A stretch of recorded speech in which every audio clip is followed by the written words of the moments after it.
आज हम करेंगे लीनियर डाइफेंटाइन इक्वेशंस। ठीक है, ये काफ़ी सिंपल सी है और आप लोगों को जो है मतलब इजीली आप इसको कर सकते हो, कोई ऐसे दिक्कत वाली बात नहीं आएगी। अगर आपने पिछली एक्सरसाइज के क्वेश्चंस प्रैक्टिस किए हैं तो ये भी इजीली हो जाएगा। तो आज हम इसको एक बार थोड़ा सा डिटेल में देख लेते हैं और कुछ क्वेश्चंस भी मैं आपको करवाऊंगा अगर टाइम परमिट्स करेगा तो। कि एक इक्वेशन जो होती है वो a x plus b y equal to c form की हो। किस फॉर्म की? A x plus b y equal to c, जहाँ पे तीनों इंटीजर होने चाहिए। A plus b plus c जो है वो तीनों के तीनों इंटीजर होने चाहिए। तीनों के तीनों जो इंटीजर्स हैं आपके वो आपके इंटीजर्स होने चाहिए, ए बी सी तीनों वेरिएबल्स। ए नॉन ज़ीरो होना चाहिए, बी नॉन ज़ीरो होना चाहिए। ये बहुत इंपॉर्टेंट है क्योंकि अगर ए ज़ीरो हो गया तो B y equal to c, ये आपके पास एक सिंगल इक्वेशन बन जाएगी, इसमें कुछ ऐसा है नहीं, तो वाई की वैल्यू सी बाई बी आ जाएगी। और अगर मान लो सिर्फ आपको इंटीजर सॉल्यूशंस ही चाहिए तो वो डिपेंड करता है कि भाई वाई सी को डिवाइड बी सी को डिवाइड करता है या नहीं करता। तो यहाँ पर ए और बी दोनों नॉन ज़ीरो होने चाहिए और इसको हम कहते हैं लीनियर डाइफेंटाइन इक्वेशन। लीनियर इसलिए कहते हैं क्योंकि यहाँ पर एक्स और वाई जो है वो लीनियर है। क्वाड्रेटिक भी होती हैं डाइफेंटाइन इक्वेशन। डाइफेंटाइन का मेनली मतलब ये होता है कि आपके जो सॉल्यूशंस है वो हमें इंटीजर्स देख रहे हैं। ठीक है, क्योंकि इस टाइप की इक्वेशंस आप सॉल्व करके आए हुए हो, लीनियर इक्वेशंस इन टू वेरिएबल्स, वो आप लोगों ने करे हुए हैं 10th क्लास में। तो उसमें क्या होता था, आपके पास दो इक्वेशंस होती थी। अगर सिंगल इक्वेशन होती थी आपके पास तो आपके पास इनफाइनाइटली मैनी सॉल्यूशंस होते थे। तो यहाँ पर भी इसके इनफाइनाइटली मैनी सॉल्यूशंस हैं। लेकिन ट्रिक क्या है यहाँ पर हमें ये देखना है कि इंटीजर सॉल्यूशंस कौन से हैं। बेसिकली हम इसके इंटीजर सॉल्यूशंस में इंटरेस्टेड हैं कि कौन कौन से इंटीजर्स के लिए कौन कौन से इंटीजर एक्स वाई के लिए ये जो इक्वेशन है ये आपकी सॉल्व हो जाती है। ठीक है बच्चों, तो लीनियर डाइफेंटाइन इक्वेशन क्लियर है? Yes sir. अब इसका जो सॉल्यूशन होता है वो क्या होता है कि अगर आपके एक्स नॉट और वाई नॉट इंटीजर्स में है तो अब आते हैं हमारे पास सॉल्यूशन के ऊपर कि सॉल्यूशन कब एग्जिस्ट करता है। अगर एक्स नॉट वाई नॉट आपके पास इंटीजर्स हैं सच डैट जो इस इक्वेशन को सेटिस्फाई करें। देखो ये इंपॉर्टेंट ये नहीं है कि एक इक्वेशन सेटिस्फाई हो, वो आपको पता है, पॉइंट ये है कि वो इंटीजर्स होने चाहिए।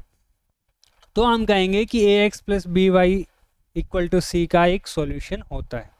ठीक है, जैसे एग्जांपल के लिए अगर मैं ले लूँ 3x plus 4y is equal to 18, तो इसमें x की जगह मैं 2 पुट करूँगा और y की जगह अगर मैं 3 पुट करूँगा तो मेरे पास सॉल्यूशन आ जाएगा 3 2 6 प्लस 4 3 12 विच इज़ 18। तो इसका एक सॉल्यूशन है विच इज़ 2,3।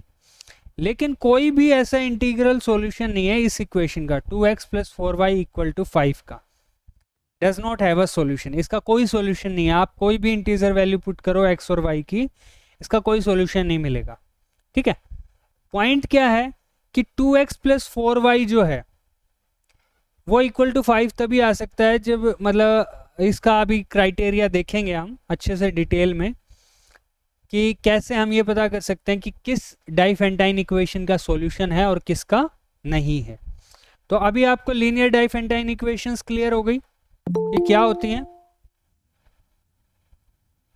Yes sir. और आगे कि ये जो थ्योरम है हमारी वो देखो, मैं इसको हाईलाइट कर देता हूँ। ये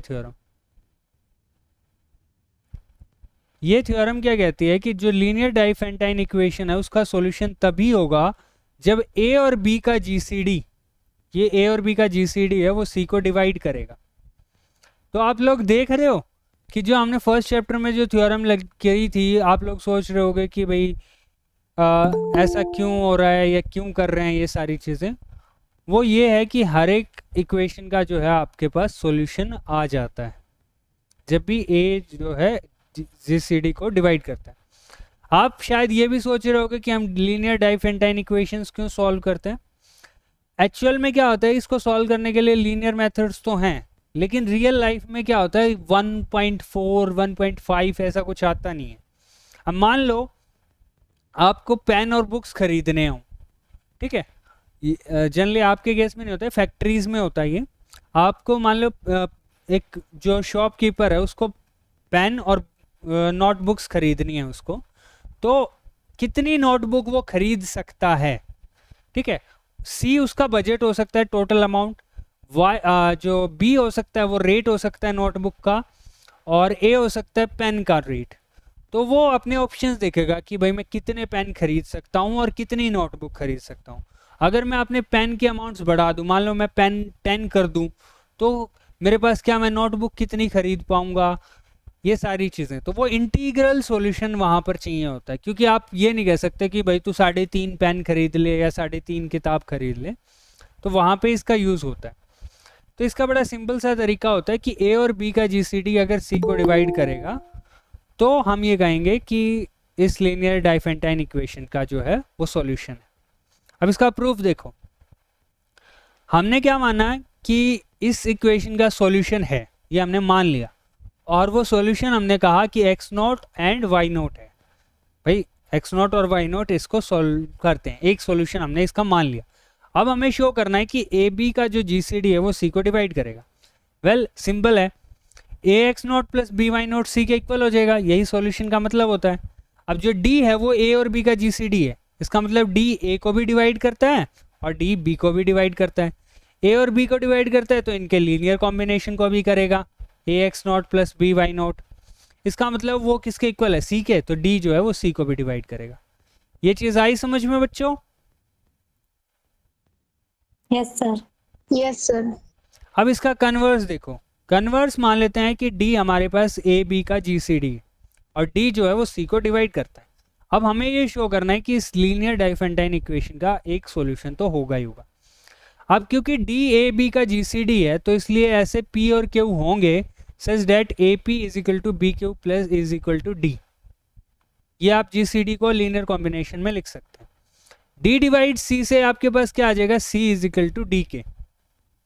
ये चीज़ आ जाएगी कि सी जो है डी के इक्वल होगा, और पी क्यू और के ये सारे इंटीजर्स में, ठीक है। ये आपका है G C D is a linear combination, और ये आपका आया है कि c is equal to D k, ठीक है। इसका मतलब क्या हुआ, एक मिनट, इसका मतलब क्या हुआ कि ए पी आपके पास, ये तो आपने G C D is a linear combination वहां से लिखा, और c is equal to D k ये आपने कहाँ से लिखा, क्योंकि डी डिवाइड सी से। अब क्या करोगे, इस इक्वेशन को जो ये है आपके पास, इसको के से मल्टीप्लाई कर दोगे, इस इक्वेशन को के से मल्टीप्लाई कर दोगे, आपके पास आएगा A into K P plus B into K Q is equal to D के, और डी के आपके पास सी के इक्वल है। तो आपके पास ये जो है ये आपके पास x हो गया और ये आपके पास y हो गया, तो x और y आपके पास सॉल्यूशन हो गया। तो अगर आपको चेक करना है कि किसी लीनियर डाइफेंटाइन इक्वेशन का सॉल्यूशन है या नहीं, तो सिर्फ ये चेक कीजिए कि ए और बी का जीसीडी जो है वो सी को डिवाइड करता है या नहीं करता, ठीक है। आई बच्चों बात समझ में? Yes, sir. Yes, sir. Okay, अब जो नेक्स्ट थ्योरम है वो आपके लिए होमवर्क है। इसमें मैंने क्या कहा है, ध्यान से देखना, मैं आपको बता देता हूँ कि दो इंटीजर्स हैं आपके ए एंड बी, वो रिलेटिवली प्राइम होंगे if and only if linear Diophantine equation जो होगी a x plus b y equal to 1 has a solution. मतलब अगर इस इक्वेशन के सॉल्यूशन हुए तो वो रिलेटिवली प्राइम होंगे, मतलब उनका जीसीडी 1 होगा, और अगर उनका जीसीडी 1 है तो इस इक्वेशन का सॉल्यूशन होगा। पीछे वाले केस के बिल्कुल सिमिलर है। देखो अगर उनका रिलेटिवली प्राइम हुए, ठीक है, तो इसका मतलब उनका जीसीडी 1 है, तो ऑब्वियसली इस 1 डिवाइड्स 1 तो वो इसका सॉल्यूशन होगा पिछली थ्योरम से। और अगर इसका सॉल्यूशन है, इसका मतलब ए और बी का जीसीडी 1 को डिवाइड करता है, 1 को डिवाइड करता है, इसका क्या मतलब हुआ, वो 1 ही है, क्योंकि 1 को तो सिर्फ 1 ही डिवाइड कर सकता है और जीसीडी पॉजिटिव होता है, तो इसका मतलब उनका जीसीडी आपके पास 1 होगा। इसको बुक में भी देख लेना, बाकी एक छोटा सा प्रूफ मैंने बता दिया है पिछली थ्योरम का यूज़ करके, आप बिना पिछली थ्योरम का यूज़ करे भी इसका कर सकते हो, तो वो लोग आप देख लेना, सिंपल सी इक्वेशन है। अब पॉइंट ये है, जो ये थ्योरम है ये आपकी बहुत इंपॉर्टेंट थ्योरम है, यही आपको ये बताएगी कि सॉल्यूशंस कैसे निकालने हैं। एक्चुअल में ये आपको ये बताती है कि अगर आपको एक सॉल्यूशन मिल जाता है तो बाकी जो और सॉल्यूशंस होंगे वो आप कैसे निकालोगे, ठीक है, क्योंकि हमें पता है इसका इनफाइनाइटली मैनी सॉल्यूशंस हैं। तो ये थ्योरम आपको ये बताती है कि आप इसके बाकी सॉल्यूशंस कैसे निकालो। अच्छा, इस केस में ए और बी का जो है वो रिलेटिवली प्राइम लिए हुए हैं, मतलब ए और बी का जीसीडी 1 है, ठीक है, और एक x is equal to x not y इस इक्वेशन का सॉल्यूशन लिया हुआ है, ठीक है, ए x plus b y equal to c, इसका सॉल्यूशन लिया हुआ है x not, x is equal to x not and Y is equal to Y not. Simple solutions लिए हुए हैं, कोई ऐसी दिक्कत नहीं। तो जो बाकी सारे सॉल्यूशंस होंगे वो क्या होंगे, एक्स नॉट को आप के बी, मतलब एक्स नॉट प्लस के B and Y is equal to why not minus K, इस फॉर्म के होंगे सारे बाकी सारे सॉल्यूशन। ये चीज नोट करना कि ये के और ये के अलग अलग नहीं है, ये सेम ही के हैं, ठीक है। जैसे मान लो एक्स नॉट की वैल्यू अगर मैं 2 ले लेता हूं और वाई नॉट की वैल्यू 3 ले लेता हूं और मैं कहता हूं इसका, और ए की वैल्यू सपोज आपके पास है 5 और बी की वैल्यू सपोज आपके पास है 6, ठीक है, से 5 और 6 का डजेंट मैटर। तो आप क्या कर सकते हो, 2 प्लस 6 टाइम्स ऑफ के, ठीक है। अब के की वैल्यू मान लो आप 1 लेते हो तो यहाँ पर भी आपको 1 ही लेनी पड़ेगी इसके साथ वाला सॉल्यूशन। तो अगला सॉल्यूशन क्या होगा, 3 माइनस से 5 के, ठीक है, ये होगा। तो एक सॉल्यूशन होगा 2 प्लस 6 के और दूसरा सॉल्यूशन होगा 3 माइनस 5 के। मतलब अगर आप x की वैल्यू 8 लेते हो तो y की वैल्यू क्या हो जाएगी, -2 हो जाएगी। तो एक साइड वैल्यू बढ़ेगी और एक साइड वैल्यू घटेगी, ये चीज ध्यान रखना, दोनों साइड बढ़ नहीं सकती, ठीक है। थ्योरम समझ में आ गई बच्चों? Yes sir. एक और चीज मैं यहाँ पे ये बता देता हूँ कि आप यहाँ पर ऐसे भी लिख सकते हो, अगर आप आंसर लिखो तो x naught minus K B Y naught plus K ए, ठीक है। मतलब ज़रूरी नहीं है कि यहाँ पर आप चाहो तो प्लस भी कर सकते हो और यहाँ पर आपको माइनस कर दो, लेकिन उल्टा रखना है, दोनों को प्लस मत कर देना, ठीक है। ऐसे मत लिख देना सॉल्यूशन में एक्स नॉट प्लस के B and Y naught plus K A, ऐसा नहीं लिख सकते, वो गलत हो जाएगा। आप क्या तो लिखोगे एक्स नॉट प्लस के बी वाई नॉट माइनस के ए, या फिर उल्टा लिखोगे X naught minus K B and Y is equal to Y naught plus K A, उसके बाद वो हो गया, क्योंकि एक्स और वाई की वैल्यूज को आप इंटरचेंज कर सकते हो, ठीक है। तो ये तो चीज़ होगी। अब इसका प्रूफ देखते हैं। प्रूफ के लिए क्या है कि आप सपोज करो एक्स नॉट और वाई नॉट एक सॉल्यूशन है गिवन इक्वेशन का। गिवन इक्वेशन है हमारे पास a x plus b y equal to c, ये हमारे पास गिवन इक्वेशन है, ठीक है। इसका सॉल्यूशन हमने मान लिया x is equal to x not and Y is equal to Y not. तो हमारे पास आ गया a x not plus b Y not equal to c. अब हम क्या मानते हैं कि कोई और सॉल्यूशन है इसका, let x1 y1 B any solution of the given equation, इसका कोई और सॉल्यूशन है। सो हमारे पास क्या आ जाएगा, ax1 plus b y one is equal to c, ax1 plus b y one equal to c, ये हमारे पास क्या आ जाएगा, सॉल्यूशन आ जाएगा, ठीक है। सेकेंड को अब क्या करेंगे, फर्स्ट में से सब्ट्रैक्ट करेंगे।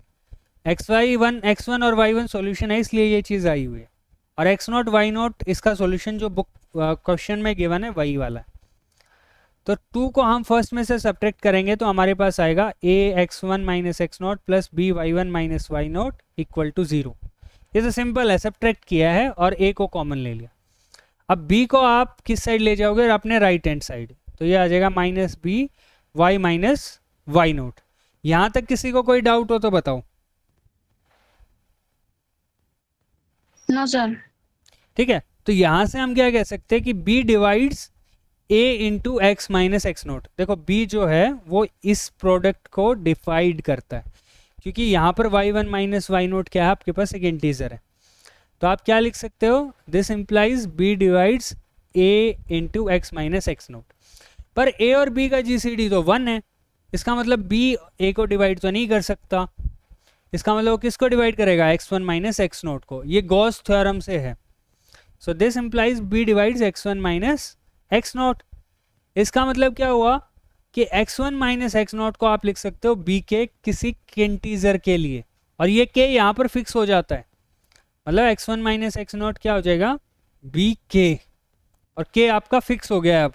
अब k को चेंज नहीं कर सकते आप, ये नहीं कह सकते कि हर एक इंटीजर के लिए, ये k आपका फिक्स हो जाता है। ठीक है, यहां तक क्लियर है बच्चों? Yes sir. तो x1 की वैल्यू आ गई x0 प्लस बी के, यही चीज प्रूव करनी थी हमने कि x is equal to x0 plus के बी, और वही चीज हमने प्रूव कर दी कि x1 हमारे किस फॉर्म का है, x0 प्लस बी के फॉर्म का है। देयरफॉर हम क्या कह सकते हैं कि ए बी के, ये जो ए बी के है ये कहाँ से आया है, यहाँ से x1 माइनस x0 की वैल्यू हमने क्या पुट कर दी, b के प्रूव ये वैल्यू पुट कर दी इस इक्वेशन में। तो आपके पास क्या आ गया, a b k is minus B y one minus y nought. यहाँ पर x1 माइनस x0 की वैल्यू पुट की है और कुछ नहीं किया। सो दिस इम्प्लाइज क्या हुआ कि ए के किसके इक्वल आ गया, क्योंकि देखो b से b कैंसिल हो गया और माइनस साइन आगे आएगा तो y not minus y one. ठीक है, ये माइनस साइन को मैं बस अंदर लेके चला गया, तो y1 की वैल्यू आ गई वाई नॉट माइनस ए के, और यही चीज हमें प्रूव करनी थी। ठीक है, अब आप लोगों के लिए जो होमवर्क है इस इक्वेशन में वो ये है कि हमने ये तो प्रूव कर दिया, यहां पर हमने क्या किया है, ये तो प्रूव कर दिया कि कोई भी सॉल्यूशन जो होगा x1 कॉमा y1 वो किस फॉर्म का होगा, इस फॉर्म का होगा x0 प्लस के B and why not minus के ए। अब आपको प्रूव करना है, जो आपका होमवर्क है, कि अगर कोई सॉल्यूशन इस फॉर्म का हुआ x0 प्लस के B and why not minus के ए, तो वो इस इक्वेशन को सेटिस्फाई करेगा। आ रही है बात समझ में?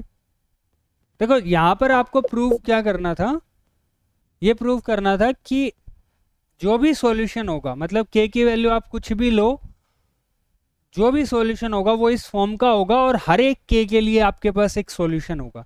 अभी हमने सिर्फ एक पार्ट किया है कि हर एक सॉल्यूशन इस फॉर्म का होगा, अभी हमने ये प्रूव नहीं किया कि हर एक k के लिए ये जो इक्वेशन है ये इस इक्वेशन को सेटिस्फाई करेगी। वो आप लोगों के लिए होमवर्क है, सिंपली आपको कुछ नहीं करना है, x और y की वैल्यू यहाँ पे पुट करनी है। तो आपके पास आ जाएगा a x0 plus b y note, वो तो आपका c हो जाएगा, और आपके पास आएगा a के बी माइनस ए बी के, वो आपके पास 0 हो जाएगा। तो उसको करके देख लेना, आपका सॉल्यूशन हो जाएगा। ठीक है, यहां तक किसी को कोई डाउट हो तो बताओ।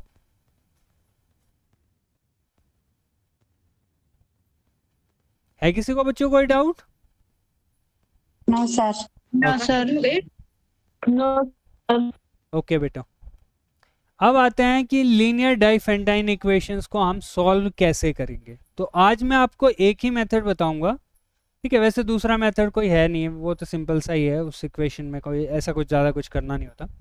पर अभी के लिए ये मेथड देखो कि a x plus b y equal to c आपको गिवन है, और ए और बी का जीसीडी आपके पास 1 है। मैंने कहा था कि जैसे आपने पिछला लीनियर कॉन्ग्रुएंस सॉल्व किया है ऐसे इसको सॉल्व करना है। कैसे करेंगे, पहले आप ये देखो कि ए एक्स माइनस सी को हम लिख सकते हैं बी इंटू माइनस वाई। कुछ नहीं किया, सी को आप इस साइड ले आए और बी वाई को इस साइड ले गए। सी को आप ले आए अपने लेफ्ट हैंड साइड और बी वाई को ले आए राइट हैंड साइड, तो आपके पास आ गया a x minus c is equal to b into minus y. इसका मतलब बी जो है वो डिवाइड करता है ए एक्स माइनस सी को, इसका मतलब ए x is congruent to C mod B, और इसको आपको सॉल्व करना आता है। ठीक है, ए x is congruent to C mod B, ये आपके पास आ गया, और ए और बी का जीसीडी 1 गिवन है, तो इसका मतलब ए x is congruent to C mod b का एक सॉल्यूशन होगा। ठीक है, क्योंकि 1 डिवाइड सी हो गया ना, तो उसका एक सॉल्यूशन होगा। तो वो सॉल्यूशन आपने सपोज निकाल लिया एक्स नोट, कोई भी एक सॉल्यूशन निकाल लेना। वैसे तो इसका इनफाइनाइट सॉल्यूशन होते हैं, लेकिन आपको कोई एक ले लेना है, उसको whatever you want to pick वो आप पिक कर सकते हो, कोई दिक्कत नहीं होगी उसमें। उस एक्स नोट को पिक कर लेना, वो 4 भी हो सकता है 5 भी, देखेंगे अभी एग्जाम्पल में देखेंगे। उसके बाद क्या करना है, एक्स नोट को इस इक्वेशन में पुट कर देना है। ठीक है, एक्स नोट को कहाँ पुट कर देना है, यहाँ पर, और आपके पास क्या हो जाएगा, वाई नोट की वैल्यू आ जाएगी इस इक्वेशन से। ठीक है, एक्स नोट यहाँ पर पुट करोगे, वाई नोट की वैल्यू आ जाएगी, और फिर ऑल द सॉल्यूशंस कैसे गिवन होंगे, x not plus b k and y is equal to why not minus a k. Again आप ऐसा भी लिख सकते हो x not minus b k and y not plus a k. Sign interchange में ही होने चाहिए, प्लस माइनस लिखो या माइनस प्लस लिखो, वो कोई दिक्कत नहीं है। एक चीज़ का तो ये ध्यान रखना कि आप आंसर में उल्टा लिख सकते हो, आप ऐसे लिख सकते हो x not minus b k and y not plus a के। दूसरी चीज़, यहाँ पे ज़रूरी नहीं है आप इस इक्वेशन को जब कन्वर्ट करो तो ऐसे ही करो ax is congruent to c mod b, ऐसा कोई ज़रूरी नहीं है। आप उल्टा भी कर सकते हो, आप ऐसा भी कर सकते हो by is congruent to c mod a। ठीक है, यहाँ पे a की जगह b और b की जगह a भी कर सकते हो, मतलब यहाँ पर आपका by आ जाए, ये by हो जाए और यहाँ पे a हो जाए, तो by is congruent to c mod a। ठीक है, अभी वो लिखा नहीं जा रहा है पर आप इसको ऐसे भी लिख सकते हो। आई बात समझ में बच्चों?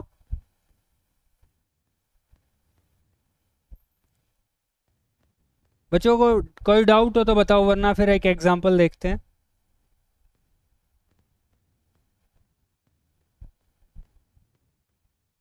एक एग्जांपल देखते हैं, एग्जांपल देखते हैं। अभी हमारे पास गिवन है 13x plus 101 y equal to 2, और 13 और 101 दोनों प्राइम नंबर होते हैं तो इनका जीसीडी 1 है।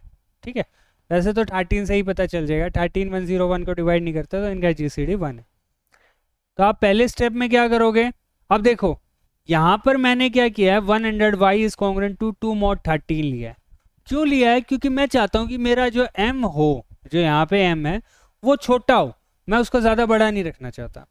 आप चाहो तो 101 रख सकते हो, और फिर जब m बहुत बड़ा होता है तो उसके लिए जो मेथड यूज़ करते हैं वो आप यूज़ कर सकते हो, लेकिन कोशिश करना कि m आप छोटा ही रखो।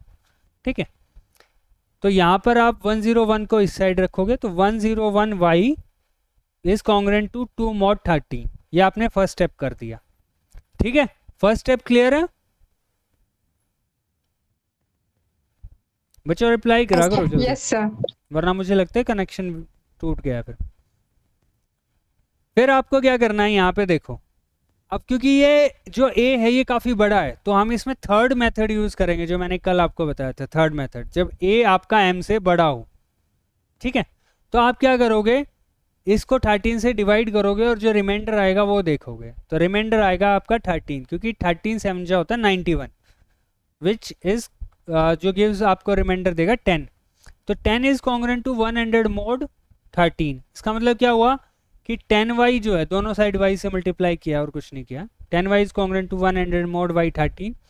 अब देखो जो 10y है वो कॉन्ग्रुएंट है 101 के, और 101 किसके कॉन्ग्रुएंट है, 2 के। इसका मतलब 10y is congruent to 2 mod 13। ठीक है, यहाँ से आप इसको दो तरीके से कर सकते हो। एक तो आप ये कह सकते हो कि 2 और 13 का जीसीडी 1 है, और आप इसको लिख लो 5 इज कॉन्ग्रुएंट टू से 1 mod 13। ठीक है, mod 13 है यहाँ पे, या तो आप इसको लिख लो 5 इज कॉन्ग्रुएंट टू 1 mod 13, और फिर इसको सॉल्व कर लो। और वो इसलिए कर सकते हो क्योंकि 2 और 13 का जीसीडी 1 है, लेकिन हम ऐसा कुछ ज़्यादा एक स्टेप बढ़ाना नहीं चाहते, तो इसलिए मैं इसको एज इट इज़ ही रखूँगा, इसको एज इट इज़ ही रखूँगा। 10y is congruent to 2 mod 13। ठीक है, तो उसके बाद आपके पास क्या आ जाएगा यहाँ से, अब आपको क्या करना है, 13 को मतलब 13k प्लस 2 आपका 10 से डिविजिबल होना चाहिए। तो आप 13 की टेबल शुरू करोगे, 13 प्लस 2 15 नहीं होता, 26 प्लस 2 28 नहीं होता, 39 प्लस 2 41 नहीं होता, फिर उसके बाद आता है आपका 52 प्लस 2 54, वो भी नहीं होता, फिर 65 प्लस 2 67 भी नहीं होता, फिर आता है आपका 78, 13 6 या 78 प्लस 2 विच इज़ 80। तो इसलिए मैंने क्या लिख दिया, 0 इज कॉन्ग्रुएंट टू 78 mod 13। ठीक है, ये मैंने इसलिए लिया है क्योंकि 78 प्लस 2 आपका 10 से डिविजिबल है। अब आप इन दोनों को ऐड कर सकते हो, इस इक्वेशन को और इस इक्वेशन को, तो आपके पास आएगा 10y is congruent to 80 mod 18, 80 mod 13, which gives us y is equal to 8 mod 13। ठीक है, y क्या देगा आपको, 8 mod 13। यहाँ तक क्लियर है बच्चों? Yes sir. ये तो वैसे भी आप लोगों ने किया हुआ है, मैंने तो बस रिवीजन करवाया कल के क्लास का। एक्चुअल में तो यहाँ से आप डायरेक्ट इस तक पहुँच सकते हो, खुद ही पहुँच सकते हो इसको, अगर आपने पिछली एक्सरसाइज अच्छे से करी है तो। फिर हम क्या करेंगे, y इजिकल टू 8 को पिक कर लेंगे, ठीक है। अब मैं लिख रहा हूँ y plus 8 plus 13k, y को क्या लिख रहा हूँ 8 प्लस 13k। आप चाहो तो 8 माइनस 13k भी लिख सकते हो, क्योंकि कन्वेंशन में क्या होता है कि यूजुअली अगर आप आंसर्स देखोगे आपकी बुक में तो वहाँ पर यूजुअली y को माइनस में लिया जाता है, मतलब y को लिया जाता है 8 माइनस 13k। आप चाहो तो प्लस भी लिख सकते हो, आंसर गलत नहीं होगा, ठीक है। और अब क्या करेंगे, हम इस वैल्यू को गिवन इक्वेशन में, ये जो गिवन इक्वेशन है इसमें वैल्यू पुट कर देंगे, ठीक है। आपको लग रहा होगा कि यार बहुत बड़ी कैलकुलेशन होगी, ऐसा कुछ नहीं होगा। जब आप पुट करोगे तो 13x तो एज इट इज़, y की जगह आप, वैसे तो मैंने यहाँ में मल्टीप्लाई कर दिया है 101 को 8 से, आपको करने की ज़रूरत नहीं है, पर ये चीज़, ये प्रोडक्ट आपको करनी पड़ेगी एक बार के लिए। तो 808 को कर देना, बाकी 101.13 के एज इट इज़ रखना, इजिकल टू 2। अब इसको सबको एक साइड ले आओ, तो 13x इजिकल टू माइनस 806, क्योंकि इसमें से आपने 2 माइनस किया है, एंड माइनस 101.13 के। अब आप क्या करोगे, इसको 13 से डिवाइड कर दोगे, तो ये 13 तो कैंसिल हो जाएगा आपके पास, और ये 13 से डिविजिबल है, तो आपके पास आएगा -62। तो आपके पास आया -62 माइनस 100 के। अगर आप यहाँ पे माइनस लेते तो यहाँ पे अपने आप प्लस आ जाता, ठीक है। तो ऐसा कुछ नहीं है कि अगर आप यहाँ पे माइनस लोगे तो आंसर गलत हो जाएगा, कुछ नहीं होगा, सिर्फ यहाँ पे प्लस आ जाएगा अपने आप ही। तो ये आपके सॉल्यूशन हो जाएंगे, y is equal to 8 plus 13k and x is equal to -62 minus 100k। अगर यहाँ पे आप प्लस ले रहे हो तो, और यहाँ पे माइनस लोगे तो यहाँ पे आपको प्लस लेना पड़ेगा। दोनों चीजें क्लियर हैं? इसमें किसी का कोई डाउट हो तो बताओ।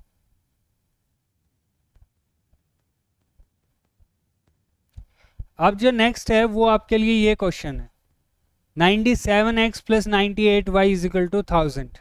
जल्दी से बताओ इसका सॉल्यूशन एग्जिस्ट करेगा या नहीं करेगा।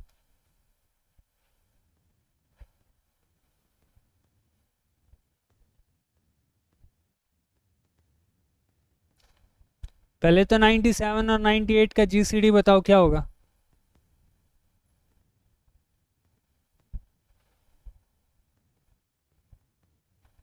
1 सर 1। और 1000 को डिवाइड करते हैं। Yes sir. तो इसलिए इसका सॉल्यूशन जो है आपका एग्जिस्ट करेगा, ठीक है।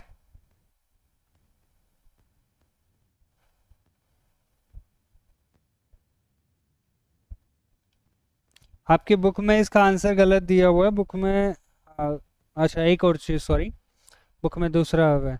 इसका सॉल्यूशन एग्जिस्ट करेगा, लेकिन बुक में पूछा गया है कि इसके पॉजिटिव सॉल्यूशंस बताओ, ठीक है। वो हम कल करेंगे कि इसके सॉल्यूशंस तो आपके पास निकल जाएंगे, लेकिन ऐसा सॉल्यूशन ढूंढना, देखो रियल लाइफ में तो आपको ऐसे ही सॉल्यूशन चाहिए ना कि एक्स भी पॉजिटिव हो वाई भी पॉजिटिव हो। तो इसके जो है सॉल्यूशन तो एग्जिस्ट कर रहे हैं, लेकिन ऐसा होगा कि या तो दोनों नेगेटिव हो सकते हैं या दोनों पॉजिटिव हो सकते हैं, या एक नेगेटिव एक पॉजिटिव। तो एक्चुअल में इसके सारे सॉल्यूशन एक नेगेटिव एक पॉजिटिव होंगे, दोनों नेगेटिव नहीं हो सकते, क्योंकि दोनों नेगेटिव हो गए तो ये पूरी टर्म नेगेटिव हो जाएगी, और दोनों पॉजिटिव इसके सॉल्यूशंस नहीं हो सकते। इस चीज़ को हमें प्रूव करना पड़ेगा, देखेंगे, चेक करेंगे, देखते हैं कि कैसे करेंगे, वो हम आपको नेक्स्ट क्लास में बताएंगे, ठीक है बच्चों। तो यहाँ पे आपकी क्लास जो है वो ख़त्म होती है।